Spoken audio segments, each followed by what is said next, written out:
Hi everyone, నేనైతే ఇప్పుడు ఈ రంజాన్ స్పెషల్గా దమ్కా సేమియా ఎలా ప్రిపేర్ చేయాలో దానికి కావాల్సిన ఇంగ్రీడియంట్స్ ఏంటో చూపించేస్తాను.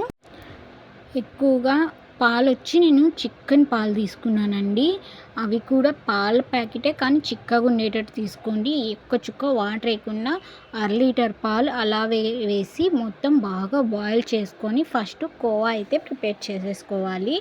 లేదు మీరు బయట ప్రొవిజన్స్లో కోవా తెచ్చుకుంటానంటే అట్లాగైనా కోవా తెచ్చుకొని చేసుకోవచ్చు, కానీ నేను ఇంట్లోనే కోవా అయితే ప్రిపేర్ చేశాను. మీరు ఈద్ రేపనంగా ఈరోజే కోవా ప్రిపేర్ చేసుకొని ఫ్రిడ్జ్లో స్టోర్ చేసుకోవచ్చు. ఇలా కోవా అంతా రెడీ అయిపోయిన తర్వాత ఒక 100 గ్రామ్స్ కోవా అయితే వచ్చింది నాకు. ఇంకొక బాండిల్లో నెయ్యి అనేది వేసుకొని ఇలా డ్రై ఫ్రూట్స్ అన్నీ ఫ్రై చేసేసుకోవాలి. 1 స్పూన్ అయితే యాడ్ చేసుకున్నానండి. ఇంకా మీరు ఎక్కువ యాడ్ చేసుకోవచ్చు, ఎవరికి ఎక్కువ గీ ఇష్టం ఉంటుందో వాళ్ళు ఎక్కువ యాడ్ చేసుకోవచ్చు. ఇలా డ్రై ఫ్రూట్స్ అన్నీ చాప్ చేసేసుకొని ఫ్రై చేసుకున్నాక అదే బాణీల్లో మళ్ళీ సేమియా అండి. ఇవి చాలా సన్నగా ఉంటాయి, చాలా డెలికేట్గా, అంటే పట్టుకుంటే తునిగిపోయి అంత సన్నగా ఉంటాయి. ఆ సేమియా తీసుకొని మనం ఫ్రై చేసేసుకోవాలి. మంచి గోల్డ్ కలర్ వచ్చేదాకా ఫ్రై చేసుకోవాలి. అయితే టేస్ట్ మాత్రం చాలా బాగుంటుందండి. రంజాన్ మాసంలో, అంటే రంజాన్ పండగ రోజు ఎక్కువ సేమియాని చేస్తారు. ఈ పండగకి వాళ్ళు స్పెషల్గా చేసేదే ఈ దమ్కా సేమియా అనమాట. ఇందులో పాలు వేస్ట్ చేసుకుంటే మనకి ఒక 5 డేస్ కంటే ఎక్కువ నిల్వ ఉండదు. వాటర్తో అయితే ఒక 10 రోజులైనా మనకి నిల్వ ఉంటుంది. ఇలా ఒక 4 గ్లాసులు వాటర్ వేసేసుకొని ఒక 4 గ్లాసు వాటర్ వేసుకొని బాగా కుక్ చేయాలి. సేమియా అంత మెత్తగా స్మూత్గా ఉడికిపోవాలండి.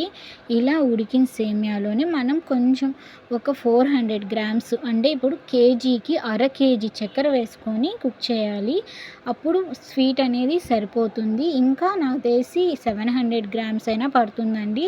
ఎందుకంటే మనం కోవాలో మనం చక్కెర వేయలేదు కాబట్టి కోవాకు కూడా పట్టేటట్టుగా మొత్తం ఒక 700 గ్రాములు చక్కెర పడుతుంది. అంత స్వీట్గా ఉంటుంది. మరీ స్వీట్ ఎక్కువైనా కూడా తినలేరు కదండి, కొంచెం మీడియంగా వేసుకుంటే అంత టేస్ట్గా ఉంటుంది.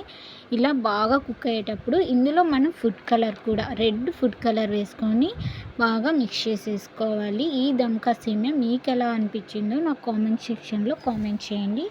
ఇప్పుడు నేను ఏ కోవా అయితే ప్రిపేర్ చేశానో అదే కోవా వేసి బాగా మిక్స్ చేయాలి. సేమియాలో కోవా మొత్తం కరిగిపోయి బాగా కరిగేటట్టు బాగా మిక్స్ చేసే కొద్దీ ఇలా వచ్చేస్తుంది టెక్స్చరు. ఈ టెక్స్చర్ని కూడా బాగా కలిపే కొద్దీ మనకి గట్టి పడిపోతుందండి.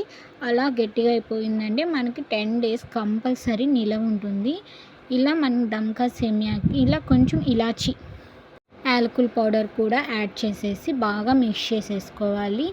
ఇలా మిక్స్ చేసుకున్నాక ఒక 10 to 15 మినిట్స్ బాగా కుక్ అయ్యే కొద్దీ మనకి దమ్కా సేమియా అనేది పర్ఫెక్ట్గా కుక్ అయిపోయినట్టు అండి. ఇందులో మనం ఏవైతే ఫ్రై చేసుకున్నామో ఆ డ్రై ఫ్రూట్స్ కూడా వేసేసుకొని మొత్తం మిక్స్ చేసుకోవాలి. ఈ రంజాన్లో మీరు ఎలా దమ్కా సేమియా ప్రిపేర్ చేశారో నాకు కామెంట్ సెక్షన్లో కామెంట్ చేయండి.